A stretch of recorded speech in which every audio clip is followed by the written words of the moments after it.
ఏంటి? జూపూడి గారు మస్తాన్ గారు అందరూ మాట్లాడదాం. అంతా సాయి కృష్ణ గారు ఉన్నారు, కోట సాయి కృష్ణ గారు, రాజకీయ విశ్లేషకులు. సో వారి వాయిస్ కూడా తీసుకుందాం. సాయి కృష్ణ గారు, గుడ్ ఈవినింగ్ అండి. వెరీ గుడ్ ఈవినింగ్ అండి. ఆంధ్రప్రదేశ్ లో కేంద్ర ప్రభుత్వం ఏ బిల్లు పెట్టినా బేషరతుగా అన్ని రాజకీయ పార్టీలు మద్దతు తెలుపుతున్నాయని చెప్పేసి కాంగ్రెస్ పార్టీ మాజీ ఎమ్మెల్యే మస్తాన్ వల్ గారు మాట్లాడుతున్నారు. మిగతా రాష్ట్రాల్లో ఆ రాష్ట్ర ప్రయోజనాలు దృష్టిలో పెట్టుకొని పార్టీలకి అతీతంగా ఆ పార్టీల అధినేతలు వ్యతిరేకిస్తున్నారు అని చెప్పేసి చెప్తున్నారు. మీరేమంటారు? మస్తాన్వల్లి బ్రహ్మనాయుడు గారు, మీరు మీతో పాటు ప్యానెల్లో ఉన్న ఇతర సభ్యులకి 99 టీవీ ప్రేక్షకులందరికీ గుడ్ ఈవినింగ్. ముందుగా సో ఈ బిల్లుకు సంబంధించినటువంటి 2 అంశాల్లో ఒకటేమో ఉమెన్ రిజర్వేషన్ బిల్లు, రెండవది డిలిమిటేషన్ ప్రక్రియ. అయితే గతంలో మనం ఇదే ఛానల్లో ఒకసారి చర్చ పెట్టుకున్నప్పుడు నేను నా ఒపీనియన్ చాలా క్లియర్ గా చెప్పాను. ఎందుకంటే women reservation bill is already approved by the Lok Sabha, రాజ్యసభలో ఆల్రెడీ అది అప్రూవల్ అయ్యి ఉంది. 2023లోనే దానికి ఒక అప్రూవల్ అన్ని పార్టీలు ఏకగ్రీవంగా తీర్మానం చేసిన, ఏకగ్రీవంగా మద్దతు ఇచ్చినాయి. సో ఇప్పుడు దాన్ని అమలు చేయడానికి దాన్ని చట్టంగా మార్చుకోవడానికి బిల్ ముందు పార్లమెంట్ ముందుకు తీసుకొచ్చారు పైన.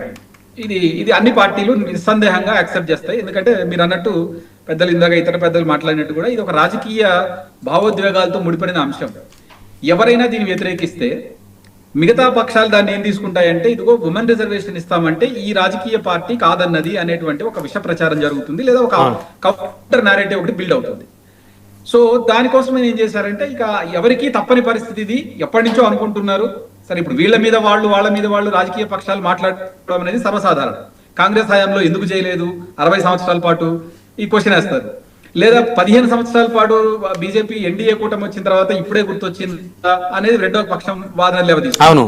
ఏది ఏమైనప్పటికీ 60 సంవత్సరాలు మరుగున పడిన చట్టం ఒక అవకాశాన్ని రాజకీయంగా అవకాశాలని మహిళలకు దగ్గర చేసేటువంటి ఒక బిల్లుని ఈ రోజు పార్లమెంట్ ముందుకు తీసుకురావడం, దానికి అన్ని రాజకీయ పక్షాలు ఎంతో కొంత డిసెంట్ వినిపించినప్పటికీ దాన్ని ఆమోదించడము లేకపోతే దాన్ని ఆహ్వానించడము ఒక శుభ పరిణామం. రాజకీయంగా మహిళలకు అవకాశాలు వస్తాయి. ఇది ఒకటి. దీనిలో పెద్ద డిస్ప్యూట్ ఏం లేదు, దీనిలో కాంట్రవర్సీ కూడా ఏం లేదు. The real controversy lies in the delimitation bill. ఎందుకు ఇది అంటే, డీలిమిటేషన్ ప్రాసెస్ ని ఒకసారి గమనించాలి మనం. రాజ్యాంగంలో కాన్స్టిట్యూషన్ ఆర్టికల్ 81 and 82 ఏం చెప్తాయంటే, delimitation of the parliamentary constituencies గురించి చెప్తాయి. రాష్ట్రాల్లో ఉండాల్సినటువంటి అంటే allocation of the Lok Sabha constituencies, ఎన్ని నియోజకవర్గాలు ఉండాలి అనేటువంటిది, దాంతో పాటు రీఅడ్జస్ట్మెంట్ ఆఫ్ ది బౌండరీస్, రాజకీయ నియోజకవర్గాల సరిహద్దుల్ని నియోజకవర్గాల పునర్వ్యవస్థీకరణని సూచిస్తూ ఉంటాయి ఈ 2 ఆర్టికల్స్. దీనికి సప్లిమెంటరీ ఆర్టికల్స్ ఒక 2 ఉన్నాయి, ఆర్టికల్ 330 and 332. ఇవి ప్రపోర్షనేట్ గా షెడ్యూల్డ్ కులాలు, షెడ్యూల్డ్ తెగలకు సంబంధించినటువంటి రాజకీయ అవకాశాలు proportionate, I'm using this word more consciously, proportionate గా వారికి దఖలుపరచాలి అనేటువంటిది రాజ్యాంగం చాలా మౌలికంగా చాలా బలంగా చెప్తుంది. స్టేట్స్ కి సంబంధించి ఆర్టికల్ 170 మాట్లాడుతుంది. ఇవి స్థూలంగా చట్టం పరంలో లేదా రాజ్యాంగ ప్రకారం మనకు ఉన్నటువంటి మన ముందున్న ఆర్టికల్స్. నా ఒకసారి గమనిద్దాం ఈ ప్రాసెస్. ఈ ఆర్టికల్ 330, 81, 82 చెప్పినట్టుగా ఈ డీలిమిటేషన్ ప్రాసెస్ జరగాలి అంటే డీలిమిటేషన్ ఒక కమిషన్ ని ఏర్పాటు చేయాలి. డీలిమిటేషన్ కమిషన్ దేని ఆధారంగా నిర్ణయిస్తుంది ఇవన్నీ నియోజకవర్గాల పునర్వ్యవస్థీకరణ అంటే, కమిటీ ఏర్పాటు చేయడానికి ముందు ఏదైతే దేశంలో జనాభా లెక్కల సేకరణ జరుగుతుందో దాని ప్రాతిపదికన దేశంలో పార్లమెంటరీ కాన్స్టిట్యుయెన్సీస్, పార్లమెంటరీ స్థానాల సంఖ్య ఉండాలి అనేది చాలా స్పష్టంగా చెప్తుంది. ఉదాహరణకి 1951లో జనగణన జరిగినప్పుడు 1952లో డీలిమిటేషన్ కమిషన్ ఏర్పాటైంది. దాని ప్రకారమే లోక్సభ నియోజకవర్గాల సంఖ్య ఎంత ఉండాలనేది డిసైడ్ చేయబడింది. 61లో సెన్సస్ జరిగింది, 63లో డీలిమిటేషన్ కమిషన్ ఏర్పాటైంది, 71లో సెన్సస్ జరిగింది, డీలిమిటేషన్ కమిషన్ కూడా ఏర్పాటైంది. అప్పుడే యాక్చువల్ గా లోక్సభ నియోజకవర్గాల సంఖ్య 543 పెరిగినాయి. అంటే ఈ రోజు మనం ఏదైతే లోక్సభ నియోజకవర్గాల సంఖ్య ఎన్నికలకు వెళ్తున్నామో 543 అనేది 1971 జనాభా లెక్కల ప్రకారము 1973లో ఏర్పాటైనటువంటి డీలిమిటేషన్ కమిషన్ ద్వారా నిర్ణయించబడినటువంటి లోక్సభ స్థానాల సంఖ్య. ఓకే, నేను స్థూలంగా ఏం చెప్తున్నానంటే, ద మోకరీ ఈ 50 ఏళ్లలో 1971 ఈ రోజు వరకు లెక్కేస్తే 29 సంవత్సరాలు అప్పుడు, 26 సంవత్సరాలు ఇప్పుడు, దాదాపుగా 54 సంవత్సరాల నుంచి మనము ఒకే నియోజకవర్గాల సంఖ్యతోటి 1971లో దేశంలో ఉన్నటువంటి జనాభా లెక్కల ప్రాతిపదికన ఎన్నికలకు వెళ్తున్నాము. 50 ఏళ్ల తర్వాత కూడా మనం అదే సంఖ్యతోటి వెళ్తున్నాం. Okay, now the question has come here. ఇంకా ఇట్లాగే కంటిన్యూ చేద్దామా నియోజకవర్గాల వ్యవస్థీకరణ, పునర్విభజనకు వెళ్ళాలన్నా? ఎందుకంటే 50 ఏళ్ల క్రితం వెళ్ళడం అనేది, అంటే వెళ్ళటాన్ని ఎవరు వ్యతిరేకించట్లేదు ఇక్కడ సాయికృష్ణ గారు. నియోజకవర్గాల పెంపుని ఎవరు వ్యతిరేకించట్లేదు. అయితే జనగణన చేసి నియోజకవర్గాలను పెంచండి అని చెప్పేసి అడుగుతా ఉన్నారు.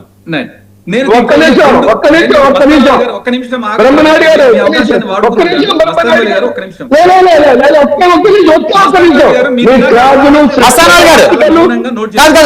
వారు మాట్లాడిన తర్వాత మీరు క్వశ్చన్ అడుగుతారు వారిని. ఒక ప్రశ్న, ఒక్క ప్రశ్నే చెప్పండి. ఇప్పుడు మీరు క్లాసు ఏది తీసుకొచ్చి 50 సంవత్సరాల నుంచి ఉన్నటువంటి జనాభా ప్రాతిపదికనే ఒకే చోట జనాభాలు అటు ఇటు మారుస్తూ జరుగుతున్నాయి. ఇప్పుడు జనగణన జరుగుతుంది కదండి, ఆల్రెడీ స్టార్ట్ అయింది కదా దేశవ్యాప్తంగా. ఒక్క నెలలో మీరే అన్నారు కదా, విత్ ఇన్ 1 month లో జనగణన జరుగుతుంది, దాని రిపోర్ట్ వస్తుంది. జనగణన వచ్చిన తర్వాత ఆటోమేటిక్ గా సాగ్రేషన్ వచ్చింది. ఎందుకు ఒక్క నెల ఆగలేకపోతున్నారు మీరు?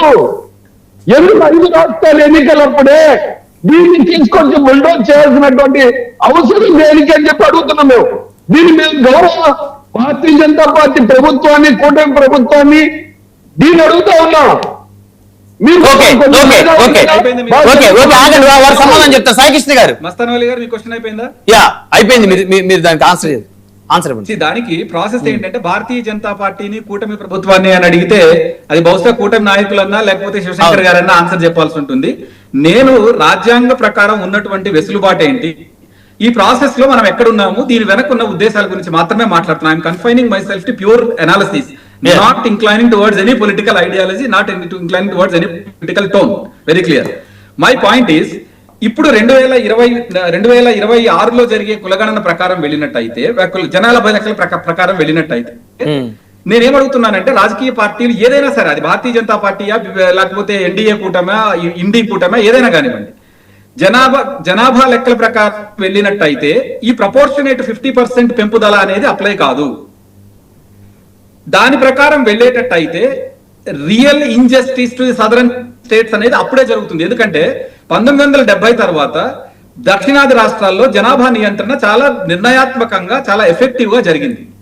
కాబట్టి ఈ దక్షిణాది జనాభా లెక్కల ప్రకారం వెళ్ళేటట్టయితే మీకు దక్షిణాది రాష్ట్రాల్లో సీట్లు కోల్పోతారు.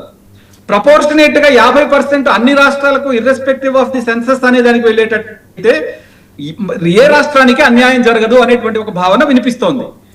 మై పాయింట్ ఈస్, ఈ రెండింటినీ మీరు ఆహ్వానించకపోతే ఏ రాజకీయ పక్షమైనా మీరు సూచిస్తున్నటువంటి పరిష్కారం ఏంటి?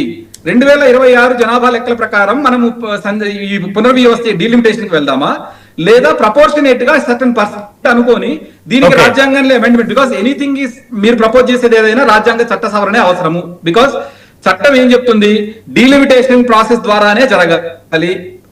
డీలిమిటేషన్ అనేది కమిషన్ ద్వారా. డీలిమిటేషన్ కమిషన్ ఎప్పుడు ఏర్పాటు చేయాలి? 2026 సెన్సస్ తర్వాత ఏర్పాటు చేయాలి. కాబట్టి దీన్ని దాటి మీరు ప్రపోర్షనేట్ గా వెళ్ళాలి అంటే 50%, 40% మీరు ప్రపోజ్ చేసింది వెళ్ళాలి అంటే 815 నంబర్కి రీచ్ అవ్వాలి అంటే చట్టానికి సవరణ చేయాలి. చట్టానికి సవరణ చేయడానికి ప్రస్తుతం ఎన్డీఏ దగ్గర 2/3 మెజారిటీ ఉందా? ప్రాక్టికల్ గా లేదు. కాబట్టి దీనికి మద్దతు కాంగ్రెస్ లెడ్ ఇండీ కూటమన్నా ఇవ్వాలి, లేదా ఇందాక చెప్పినట్టు ఇతర మార్గాలు, సభలో లేకపోవడం కానీ, సభలో మేనేజ్ చేసుకోవడం కానీ, ఫ్లోర్ మేనేజ్మెంట్ కానీ ఏదో అవసరమైతే చేసుకోవాలి. అంటే రాజ్యాంగానికి చట్ట సవరణ చేసే టైంలో మీ ఏదైతే ఈ వాదన వినిపిస్తున్న పార్టీలు కానీ, కూటములు కానీ ఉన్నాయో అక్కడ ఎఫెక్టివ్ గా అందరూ మీరు హాజరయ్యేటట్టు చూసుకోండి. మీకు ఈ వాదన నచ్చకపోతే, ఈ ప్రతిపాదన నచ్చకపోతే మీరు దాన్ని నిర్ద్వంద్వంగా వ్యతిరేకించండి. ఆ బిల్లుని డీలిమిటేషన్ బిల్లుని ఏదైతే ఇప్పుడు తీసుకొచ్చారో ఉమెన్ రిజర్వేషన్ తో క్లబ్ చేసి దాన్ని ఓడించడం ద్వారా ప్రజలకు స్పష్టమైన సందేశాన్ని ఇవ్వండి, ఇది సరైన విధానం కాదు, దీన్ని మేము ఆమోదించట్లేదు కాబట్టి లోక్సభ సాక్షిగా దీన్ని ఓడించాము, మేము దీన్ని రిజెక్ట్ చేశాము, రిజెక్ట్ చేసిన దాని ప్లేస్ లో మేము దీన్ని ప్రతిపాదిస్తున్నాము, ఇది సరైనటువంటి సొల్యూషన్. 2011 జనాభా లెక్కల ప్రకారం వెళ్ళినా కూడా అవుట్డేటెడ్ అవుతుంది. అప్పుడైనా మీకు సదరన్ రాష్ట్రాలకు అన్యాయమే జరుగుతుంది, ఎందుకంటే 2070లోనే మనం జనాభా కట్టడి చేయగలిగాము సదరన్ స్టేట్స్ లో. కాబట్టి 2011 లెక్కల ప్రకారం వెళ్ళినా అన్యాయం జరుగుతుంది. 11 లెక్కల అప్పటికి చాలా జనాభా నియంత్రణ జరిగింది. That's what I am saying. ఇప్పుడు 2011 లెక్కల ప్రకారం వెళ్ళినా దక్షిణాది రాష్ట్రాలకు తగ్గుతుంది. 2026 లెక్కల ప్రకారం ఇంకా దారుణమైన అన్యాయం జరుగుతుంది. ఈ రెండు కాకుండా అంటే జనాభా నియంత్రణ, ఈ రెండు కాకుండా మధ్య మార్గం ఏముంది?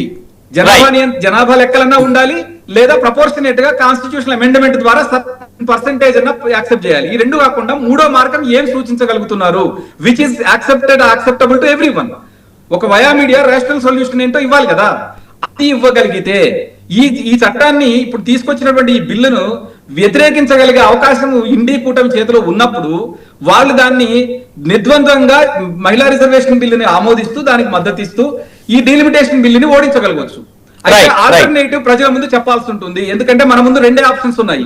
ఈ రెండు రిజెక్ట్ చేసినప్పుడు మూడో ఆప్షన్ వీళ్ళు చెప్పాల్సి వస్తుంది. అది ఏం చెప్తున్నారు ప్రజలకు స్పష్టం చేయాల్సిన అవసరం ఉంది అని చెప్తున్నాను. శివశంకర్ గారు,